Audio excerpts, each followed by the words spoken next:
की रे भैया आनी।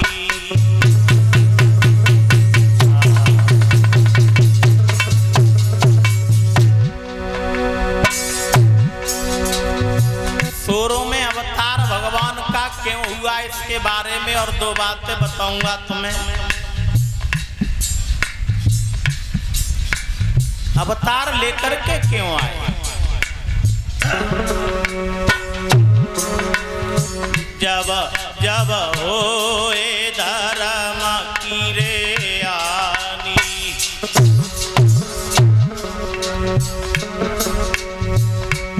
और बाड़े असुर अधम अभिमानी।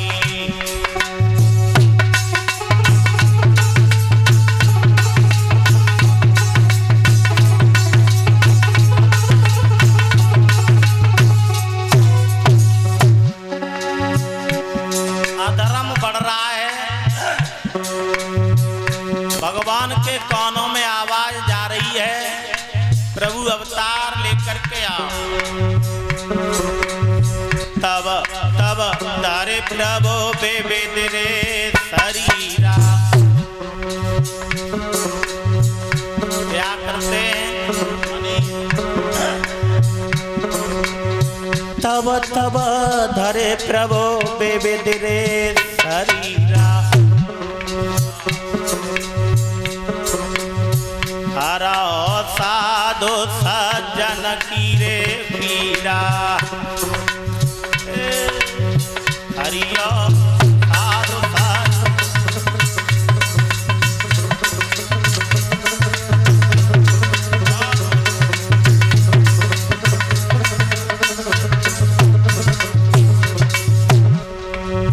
भैया कोई माते करियो गर्भ गो माँ। हमारे तुम्हारे पास ऐसी कोई चीज नहीं जिस पर हमें और आपको अहंकार करना चाहिए। भगवान का अवतार क्यों हुआ इसके बारे में बताऊंगा। कैसे कैसे लोग दुनिया में पैदा हो गए, कथा सुन रहे हैं सभी भक्त देख लें। नरतु काए करे रहो गर्भ गोमा।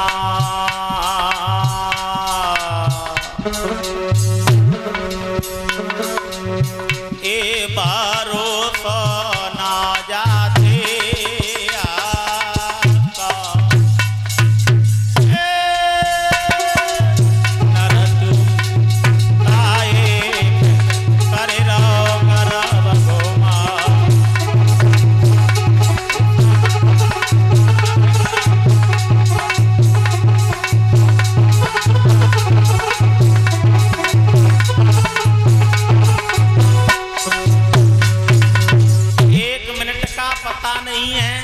शरीर का अहंकार करें तो पानी का बलबूला है, पैसे का अहंकार करें तो राजा से भिखारी हो गए।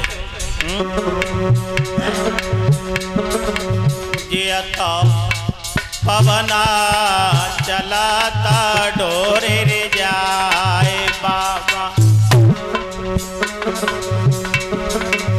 ये तो पवना चलाता डोरे रे जा।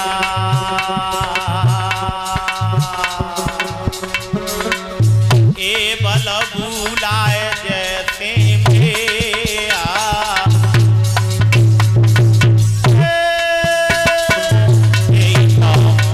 पवना चलाता डोरे रे जाए भैया। पवना चलाता डोरे रे जाए।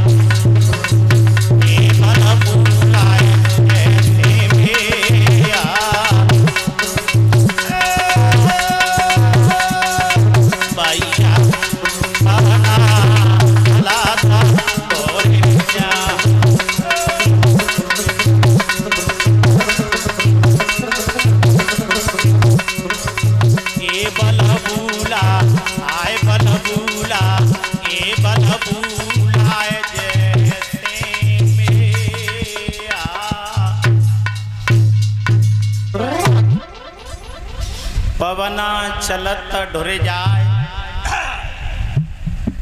ए बलबूला है जैसे मेघ।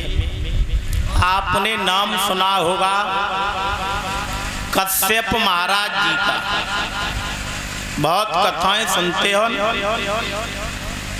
कश्यप महाराज की 2 पत्नियां थीं जिनका नाम था दिति और अदिति। भगवान का अवतार क्यों हुआ?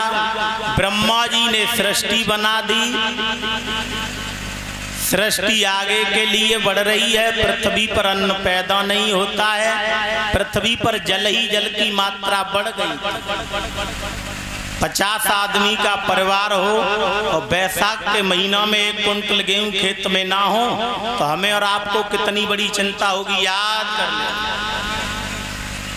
ब्रह्मा जी भगवान से प्रार्थना कर रहे हैं, प्रभु सृष्टि तो बना दी लेकिन पालन पोषण कैसे होगा? ब्रह्मा की नाक से अवतार लिया है भगवान ने। कश्यप महाराज की 2 पत्नियां थी जिनका नाम सुना होगा दिति और अदिति। एक बार कश्यप महाराज शाम के वक्त एक यज्ञ कर रहे थे, सुन लेना।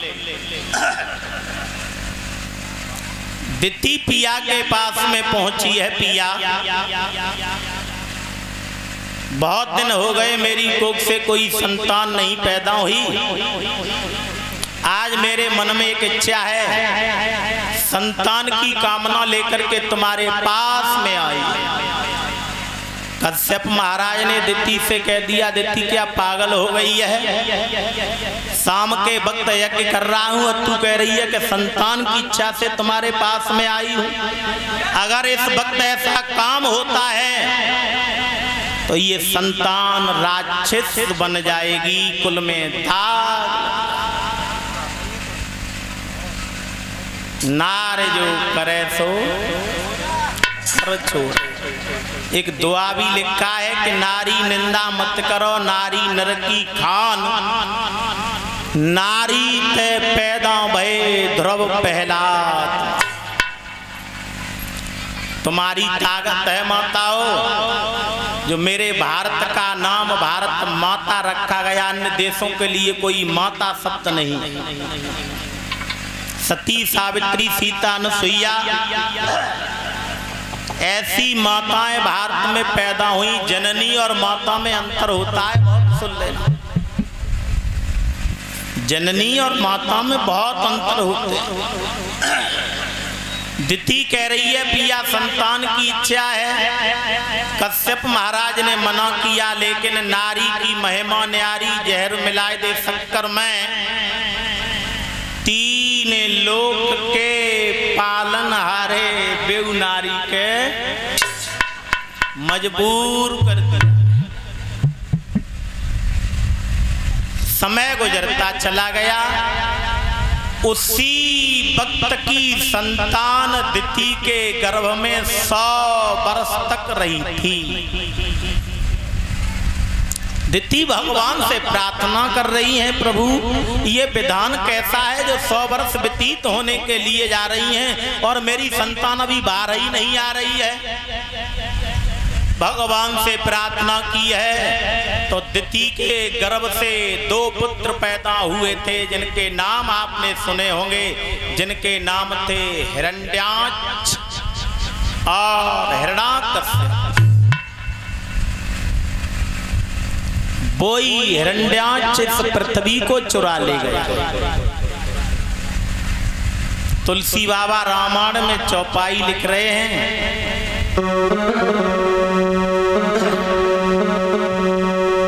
राम कथा सुंदर करता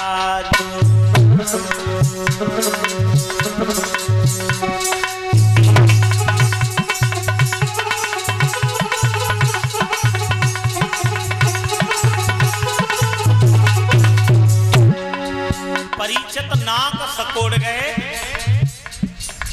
पृथ्वी 10-20-50 कुंटल की होती तो मान लेते कि कोई ताकत वाला हुआ होगा, वो पृथ्वी को उठा ले गया।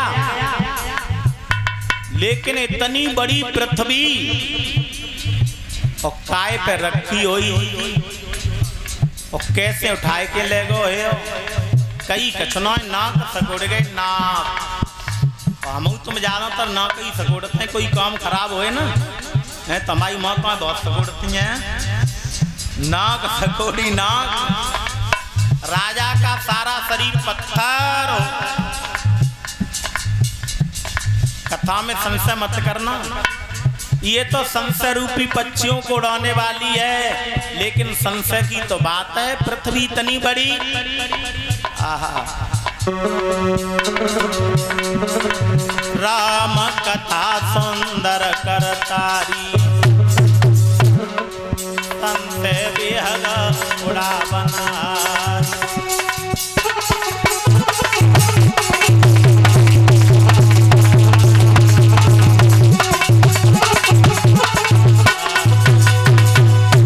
भागवत की कथा संशय रूपी पक्षियों को उड़ाने वाली है, ज्ञान पैदा करने वाली है। मेरे बहन भाइयों,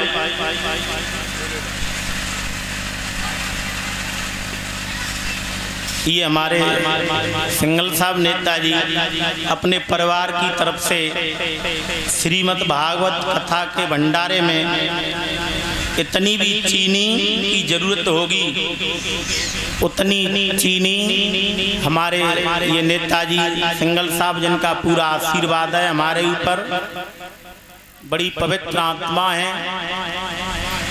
100-100 रुपए से ही हमारे सभी भक्तों का सम्मान कर रहे हैं आशीर्वाद के द्वारा। भगवान से प्रार्थना करूंगा भगवान ऐसे भक्तों को धर्म के क्षेत्र में आगे के लिए बढ़ाते रहें। बड़ी पवित्र आत्मा है, बड़े जिज्ञासु भक्त हैं। कथा प्रांगण में इतने बुजुर्ग बैठे हैं, इन सबका ही मेरे ऊपर पूरा आशीर्वाद है। धन्यवाद, ऐसे भक्तों की जरूरत है तो मुझे केवल आशीर्वाद की जरूरत है। धन्यवाद। मेरे बहन भाइयों, परीक्षित महाराज को कुछ विस्मय हुआ, वो ही हिरण्याक्ष पृथ्वी को चुरा ले गया। 12 भगवान का सोरों में अवतार हुआ है और भगवान ने इस हिरण्याक्ष का वध किया और वध करके इस पृथ्वी के अंश को लेकर के आप जा चक्कर में मत पड़ना कि पृथ्वी चुराए के ले गो, नहीं। हमारा और आपका शरीर है, जीवात्मा निकल जाती है महाराज, तो शरीर चाहे 50 किलो का हो चाहे 1 कुंटल का हो, न खाता है न पीता है न उठता है न बोलता है। ऐसे ही पृथ्वी के अंश को ले गया था, जल बढ़ गया था, पृथ्वी पर अन्न पैदा नहीं होता था। जब सृष्टि बनाई तब भगवान पृथ्वी के अंश को लेके आए हैं। ये हिरण्याक्ष और हिरण्याकश्यप ने 3 जन्म का श्राप लगा था मेरे भक्तों। कब? जब ये हिरण्याक्ष और हिरण्याकश्यप अगले समय में भगवान विष्णु के द्वारपाल थे, जिनका नाम था जय और एक बार भगवान के दरबार में 4 संत मिलने के लिए जा रहे थे। जय और विजय ने संतों का अपमान किया है। उसी वक्त संतों ने श्राप दे दिया है कि तुमने हमारा अपमान किया है, हम तुम्हें श्राप देते हैं कि तुम 3 जन्म तक राक्षस बनकर के जियोगे। बोई जय और विजय दूसरे जन्म में हिरण्याक्ष और हिरण्याकश्यप बने। संतों ने एक वरदान और दे दिया था कि तुम्हारी मौत होगी तो किसी साधारण इंसान के द्वारा नहीं होगी। परीक्षित किनके द्वारा होगी? भगवान के द्वारा। 12 भगवान ने अवतार लेकर के हिरण्याक्ष का वध कर दिया है। सुखदेव जी महाराज परीक्षित को मेरे भक्तों बड़े बड़े राजा महाराजाओं के उदाहरण देते हुए सावधान कर रहे हैं। राजन